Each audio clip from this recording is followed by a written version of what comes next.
Welcome to my new vlog. ನನ್ನ ಹೆಸರು ದೀಕ್ಷಿತ್ ಅಂತ. ನಾನು ಕುಣಿಗಲಿಂದ ಮಂಗಳೂರಿಗೆ ಬಂದಿರೋದು. ನೀವು ಅನ್ಕೋತೀರ ಕುಣಿಗಲಿಂದ ಇವನು ಎಂತಕ್ಕಪ್ಪ ಮಂಗಳೂರಿಗೆ ಹೋಗಿದ್ದಾನೆ ಅಂತ. ಮಂಗಳೂರಿಗೆ ಬಂದಿರೋ ಬೇರೆಯೇ ಉದ್ದೇಶ ಇದೆ.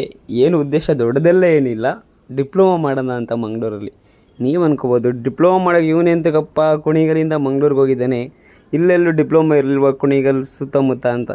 ಆದರೆ ಇದು ಡಿಪ್ಲೊಮಾ ಸ್ಪೆಷಲ್ ಕೋರ್ಸು ಬಿಟ್ಟಿರೋದ್ರಿಂದ ನಾನು ಇದನ್ನ ಹುಡ್ಕೊಂಡು ಮಂಗಳೂರು ಗಂಟ ಬಂದಿದ್ದೀನಿ. ನನಗೆ ಮಂಗಳೂರು ಬಂದ ಮೇಲೆ ಅನಿಸಿದ್ದು ಏನಂದರೆ, ಇಲ್ಲಿ ವೆದರೆಲ್ಲ ಫುಲ್ಲು ಈ ಟೈಮಲ್ಲಿ ಬೇಸಿಗೆಗಾಲದಲ್ಲಿ ಆಟ ಇರುತ್ತೆ, ಫುಲ್ ಸಿಕ್ಕಾಪಟ್ಟೆ ಸೆಕೆ. ಆದರೆ ಮಳೆಗಾಲ ಬರುವಾಗ ಮಾತ್ರ ತುಂಬ ಮಳೆ ಬರುತ್ತೆ, ಒಳ್ಳೆ ಸಕ್ಕತ್ ಮಳೆ ಬರುತ್ತೆ ಇಲ್ಲಿ. ನನಗಿಲ್ಲಿ ನೋಡುವಾಗ ಅನಿಸಿದ್ದೇನಪ್ಪ ಅಂದರೆ, ಮಂಗಳೂರು ಫಸ್ಟ್ ಟೈಮ್ ಬಂದಿದ್ದೀನಿ, ಒಂದು ಒಳ್ಳೆ ವೀಡಿಯೋ ತೆಗೋಣ, ಎಲ್ಲರಿಗೂ ತೋರಿಸೋಣ ಹೇಗಿದೆ ಮಂಗಳೂರು ಅಂತ ನಾನು ಅಂದ್ಕೊಂಡು ವೀಡಿಯೋ ಎಲ್ಲ ಸ್ಟಾರ್ಟ್ ಮಾಡ್ತಿದ್ದೀನಿ. ಇವಾಗ ವೀಡಿಯೋ ಬಿಡ್ತೀನಿ, ಇದು ನೋಡಿ ಹೇಗಿರುತ್ತೆ ಅಂತ. ಈ ವಿಡಿಯೋ ನೋಡಿದ್ಮೇಲೆ ಕಮೆಂಟ್ಸ್ ಮಾಡಿ ಚೆನ್ನಾಗಿದೆಯಾ ಇಲ್ವಾ ಅಂತ. ಮತ್ತೆ ವೀಡಿಯೋನ ನೀವು ಚೆನ್ನಾಗಿದೆ ಅಂತೆಲ್ಲ ಕಮೆಂಟ್ ಮಾಡಿದರೆ, ಒಳ್ಳೆ ಕಮೆಂಟ್ ರೆಸ್ಪಾನ್ಸ್ ಎಲ್ಲ ಬಂದರೆ ಮತ್ತೆ ವೀಡಿಯೋನ ಮುಂದುವರಿಸ್ತೀನಿ.